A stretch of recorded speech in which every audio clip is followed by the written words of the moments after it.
আপনার স্মৃতিতে সবচেয়ে তার কোন দিকটা আপনাদের কাছে ভালো লাগতো? এখন ওনার দিকটা হলো উনি সবসময় অন্যায়ের সাথে কোনো দিন উনি আপোষ করে নাই। উনি আপোষীর নেত্রী, এই হিসাবে ওনারা আমাদের অত্যন্ত ভালো লাগছে। ওনার পাশে আমরা সবসময় ছিলাম, এখন আছি, ভবিষ্যতে থাকবো ইনশাল্লাহ। যদি আল্লাহ রক্ষা করে আমরা সবসময় আছি, ভবিষ্যতে আমরা থাকবো।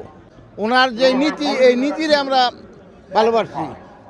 আচ্ছা, অনেকে বলে যে আজকে এই নেতৃত্ব চলে যাওয়াতে বিএনপি দলের অনেক বড় ক্ষতি হয়ে গেল। আসলে আসলে কি বড় ক্ষতি হয়ে গেল? একজন মারা গেছে, লক্ষ লক্ষ খালেদা জিয়া হইয়া আইতাছে, কোটি কোটি খালেদা জিয়া হইয়া আইতাছে। এক খালেদা জিয়া মারা গেছে, কোটি কোটি খালেদা জিয়া হইয়া আইতাছে। এখন ওনার ক্ষেত্রে এইটাই প্রযোজ্য। এখন একজন উনি যাবে, মানুষ মরণশীল মানুষ মরবো, উনি মরছে, এটাই স্বাভাবিক। কিন্তু ওনার মৃত্যুতে আরো কয়েক কোটি গুণে বাইরে আইতেছে ওনার নেতৃত্ব। আচ্ছা, আগামী জাতীয় সংসদ নির্বাচনকে কেন্দ্র করে প্রতিটা বিএনপি কর্মীকে আপনি কি বার্তা দিতে চান? প্রতিটা বিএনপির কর্মীকে আমি বার্তা দিতে চাই, আপনারা সবাই সজাগ হন।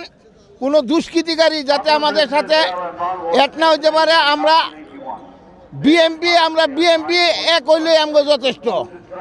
অন্য কোনো দলের সহযোগিতা আমাকে লাগতো না। আমরা শুধু বিএনপি হই, সারা বাংলাদেশে বিএনপির জাগরণ, এই জাগরণে আমাকে যথেষ্ট। এখন তারেক জিয়া সাহেব যারে নমিনেশন দিছে, মূলত আমরা তার পক্ষেই আছি, তার পক্ষেই আমরা কাজ করব। এটা আমরা কাঁধে কাঁধ মিলে আমরা ওনাদের সাথেই আমরা আছি। এখন উনি যারে নমিনেশন দিচ্ছে, আমরা চোখ মুঞ্জা ওনার পিছনে আছি।